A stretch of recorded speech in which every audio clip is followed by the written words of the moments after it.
어쩌다 보니까 이게 페이스북 2탄이 됐는데, 원래는 이 메타버스 게임 얘기를 해보려고 했는데 이 페이스북 티커 사명 변경이라는 빅뉴스가 있어서 어쩔 수 없었어요. 그리고 당연한 말이지만 매도 추천이 아니에요. 이 메타버스라는 거에 대해서 친구랑 노가리 깐다고 생각을 하시고, 그래서 오늘 미국 시간 28일에 페이스북 컨퍼런스가 있었어요. 이때 발표된 건데, 일단 페이스북 사명이 변경이 됩니다. 이제 메타예요. 메타인지 메타버스 할 때 그 메타, 그리고 새로운 티커 이 MVRS로 12월 1일부터 트레이딩을 시작하게 됩니다. 이제 페이스북이 새로운 회사를 만들고 이제 그 산하에 페이스북, 인스타그램, 그리고 왓츠앱 이런 것들이 들어가게 되는 구조인데, 사실 이것도 굉장히 오래됐죠. 페이스북은 2014년도에 이 VR 디바이스 컴퍼니 이 오큘러스를 2조 6천억 원에 인수를 했고요. 아무튼 그렇게 꾸준히 이 메타버스로의 전환을 위해서 이제 열심히 뛰어왔던 마크 저커버그가 이제 더 이상 이 소셜 미디어 플랫폼이 아니라 메타버스 회사가 되겠다. 지난 몇 년간 말해왔던 것이고, 그리고 이번 실적 발표 때도 이제부터는 이 VR, AR 사업 부분에 대한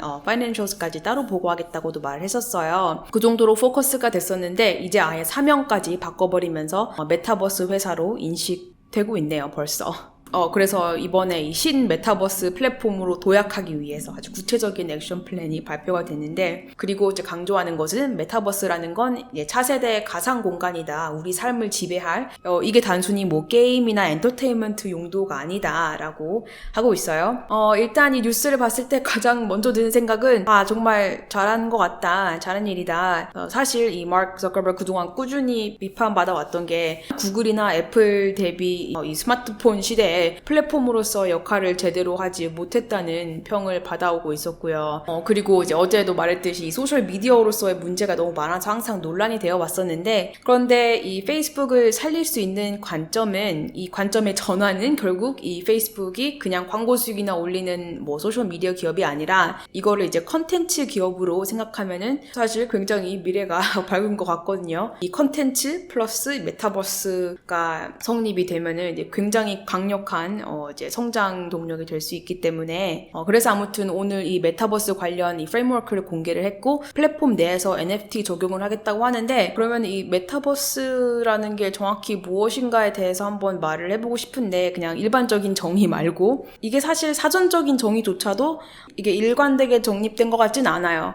여기 보면은 이제 확장 가상 세계, 가상 초월을 의미하는 메타라는 단어와 이 세계, 우주를 의미하는 유니버스를 합성한 이 신조어라고 되어 있는데, 이제 더 이상 게임에만 국한된 게 아니라 정말 우리 일상 실생활에도 적용이 된다. 그리고 이게 말이 거창해서 그렇지 그냥 가상세계 아닌가라고 한다면 그것도 맞아요. 그게 메타버스죠. 아무튼 이 의미 자체도 계속 이제 진화하는 것 같은데, 결국에는 이게 현실 세계와 똑같은, 현실과 동일한 소셜한 사회적 그리고 경제적 활동이 통용되는 가상 공간이라고 이해를 하면 될 것 같아요. 사실 저는 이 메타버스라는 단어가 나오기 전부터 사실 개념적으로는 가장 많이 공감을 하고 있었던 사람 중에 하나인데, 그리고 원래 저처럼 이제 공상 많이 하는 사람들의 인생이 메타버스이기 때문에, 그리고 그동안 코로나 때문에 혹은 덕분에 사람들 이제 못 만나고 재택근무 너무 오랫동안 하게 되니까 사실 이 메타버스라는 게 개념적으로 이해가 안 가는 사람들도 이제 대충 이해가 되지 않을까 합니다. 우리는 이제 웬만한 건 다 가상으로 하고 있잖아. 일도 가상으로 하고, 데이팅도 가상으로 하고, 콘서트도 가상으로 가고, 게임도 게임은 원래 가상이지.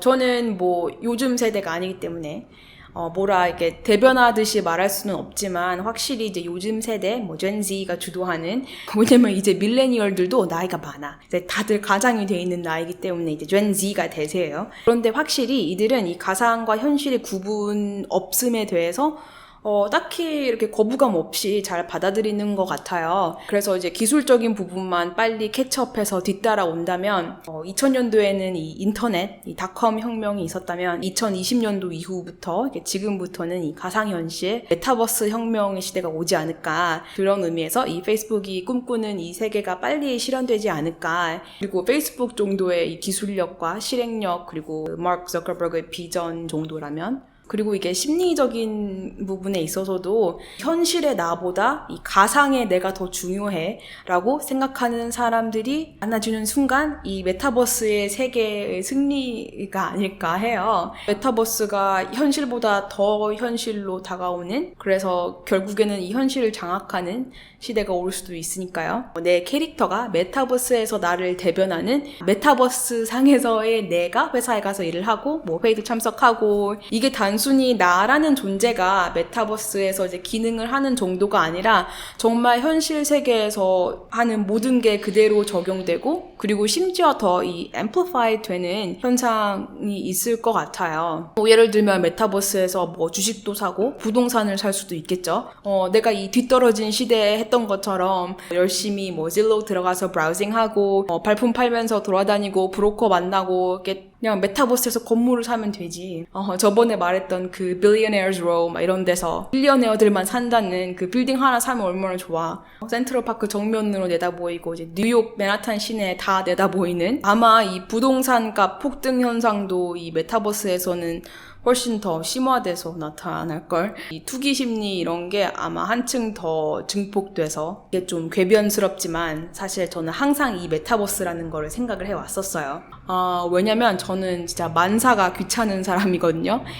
그래서 항상 생각하는 게, 어떻게 하면은 손가락 하나 움직이지 않고 효율적으로 움직일 수 있을까에 대한 고민을 항상 정말 많이 하는 사람인데, 메타버스는 말 그대로 정말 손가락 하나 까딱하지 않고 다 할 수 있잖아. 뭐 어디를 가는데 이동시간, 뭐 언어 장벽이 있겠어. 다 이 플랫폼 상에서의 AI가 다 알아서 해주고, 뭐 출근 준비를 해야 돼. 뭐 또 그냥 안 입어도 돼. 뭐 원래도 대충 입지만 샤워 안 해도 되고 머리 안 감아도 되고, 뭐 사실 원래 다 안 하는 것들이긴 하지만 어쨌든 이거 아무튼 이런 거 다 필요 없어요. 얼마나 좋아. 이 가상의 나한테 옷 대충 걸쳐놓고 회의실에 앉혀놓으면 되는데, 그리고 뭐 데이트를 하고 싶은데 너무 못생겼어? 내가 못생겨도 돼 이제. 오늘은 한번 뭐 에마 스톤처럼 생겨볼까? 하고 내 캐릭터 그냥 내세우면 되는 거 아닌가? 게다가 저는 귀찮을 뿐만 아니라 상당히 안티소셜한 인간이라서 사람들 직접 만나서 상대하는 걸 너무 싫어하는데, 저한테 안성맞춤인 개념이기 때문에 어렸을 때부터 항상 공상해왔던 그런 세계인데요. 뭐 물론 그렇게 따지자면 이 메타버스의 시작은 기원전 369년이 될 수도 있어요. 바로 장자의 호전몽 아시죠? 장자가 나비가 되는 꿈을 꾸었는데 막상 꿈에서 깨어보니 내가 나비 꿈을 꾼 것인지 나비가 내 꿈을 꾼 것인지 모르겠더라는 그 유명한 이야기. 고사성어 있어요. 호접지몽 아시죠? 이거의 메타버스식 해석은 내가 나비가 되어서 친구도 만나고 집도 사고 식당도 가고, 그러면 점차 이게 내가 나비인지 나비가 나인지. 그래서 이거는 제 생각인데요. 이 메타버스라는 걸 이해하기 위해서는 이 모든 것을 관통하는 키워드가 뭔지 생각해보면 되는데, 그 키워드는 굳이가 아닐까. 내가 회사에 나가야 한다. 굳이 내가 가야 돼? 일만 하면 되잖아. 내 캐릭터가 가면 되잖아. 회의에 참석하세요. 굳이 내가 회의에 참석해야 돼? 내가 그냥 내 얼굴 복사해서 이 컨퍼런스 룸에 붙여넣기 하면 안 돼? 뭐 회의 내용 잘 듣고 내가 참석하고 참여하기만 하면 되잖아. 자, PPT 발표해야 되니까 노트북 가져오세요. 굳이 내가 노트북 가져가야 돼? 이거 너무 무겁고 귀찮은데? 친구랑 만나서 밥 먹어야지. 이것도 뭐 굳이 내가 직접 만나야 되나? 그냥 메타버스에서 만나서 밥 먹으면 안 되나? 뭐 잘 지내? 못 지내? 뭐 회사가 진짜 못 갔네. 뭐 이런 얘기하는데 굳이 이 현실에 내가 나와야 돼? 뭐 남자를 만난다. 제 채널은 사실 아직도 남성 비율이 85%이기 때문에, 그러면 여자를 만난다. 여자랑 데이트를 한다. 이것도 굳이 여기서부터는 이게 무슨 막장인가 싶으실 텐데, 근데 또 무서운 게 요즘 미국의 10대들은 이 virtual 섹스를 더 선호한다고 해요. virtually 하는 섹스라는 게 정확하게 뭘 어떻게 하는지는 알 수가 없지만, 아무튼 이렇게 가상의 인터랙션, 가상의 만남을 선호하는 사람들이 더 많아지고 있어요. 그런데 여기에 곧 AR 그리고 VR 기술까지 합쳐지면은 할만할 수도 있겠다 싶고요. 아무튼 우리는 이 미래에 대해서 어떻게 될지 모르기 때문에 함부로 말할 수가 없어요. 인스타그램 보면서 이 뭐 존재하지도 않는 상대적 박탈감 때문에 자살까지 하는 사회에 살고 있는데 미래에 무슨 일이 어떻게 일어날지 어떻게 알아요. 그리고 잘 생각해보면 사실 생각보다 이 현실의 나를 볼 일이 별로 없어요. 필요도 없고. 그리고 또 생각을 해봤던 게 이게 인간관계뿐만 아니라 부동산 업계에서도 혁명이 올 수 있겠다. 왜냐면 이게 이제 로케이션이라는 게 만약 의미가 점점 없어진다면 굳이 내가 회사 가까이에 살아야 돼? 어차피 이 버추얼 세계에서 이 virtual me가 활동을 하는데 더 이상 로케이션이 무슨 의미가 있나? 물론 그렇게 되면은 저는 망해요. 저는 망합니다.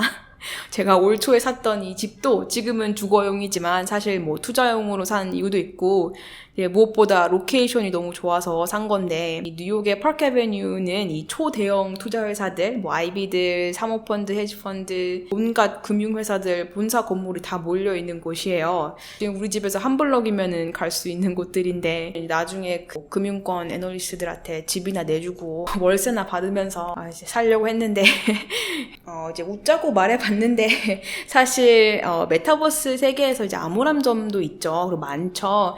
이제 하다못해 우리가 지금 근 2년 동안 이 집구석에서 줌으로 일만 하니까 삶이 뭐 더 윤택해졌나요? 재택근무를 하니까?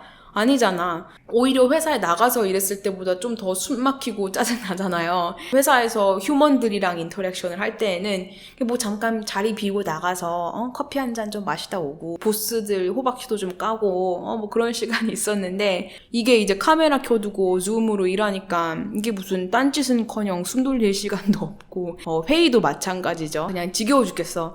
그리고 저는 이제 특히나 애널리스트 교육시키는 일을 하잖아요. 이것도 원래는 하루 내내 강의만 한다기보다는 이 재미없는 이 재무, 회계, 이 모델링만 하루 내내 주구장창 하면 재미가 없으니까 가끔 뭐 재밌는 얘기도 해주고 업계 뒷담화도 좀 하고 가끔은 그냥 애들 데리고 나가서 밥도 사주고 수다도 떨고 하면서 수업을 했었는데 근데 이제 이거를 줌으로 가르치니까 이제 이거를 인사과에서 HR에서 처음부터 끝까지 녹화를 해버리거든요.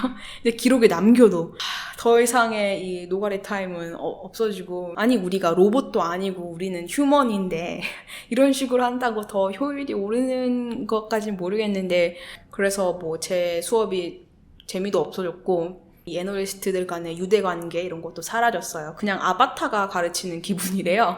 왜냐면 이 저라는 사람한테 배우는 느낌이 없어졌으니까. 그런데 하물며 이 메타버스 시대가 오면 이제 녹화하는 정도가 아니라 내 뭐 아바타, 캐릭터 이런 거를 이제 시간대별 참여도 뭐 리액션, 업무 효율성 뭐 이런 것들을 다 이제 somehow 수치화시켜서 이렇게 점수 매기고 막 등급화시키고 막 이러겠죠. 저는 이제 엔지니어가 아니기 때문에 그놈의 알고리즘이라는 게 정확히 어떻게 만들어지고 작용하는지 모르겠지만 아무튼 이 알고리즘 누님이 열심히 돌아가서 더 스트레스 받는 환경이 되지 않을까 싶은데 뭐 아무튼 이런 메타버스의 폐해는 다음에 뭐 예상되는 폐해죠. 아직은 오지 않았으니까 그 시대가 아무튼 그거는 다음에 따로 얘기를 해보도록 하고 얘기가 너무 길어졌어. 그래서 결론은 저는 개인적으로 이 페이스북의 이 좌익스러운 이 편향된 검열을 극혐하기도 하고 이 소셜미디어로서의 페이스북은 별로 좋아하지 않지만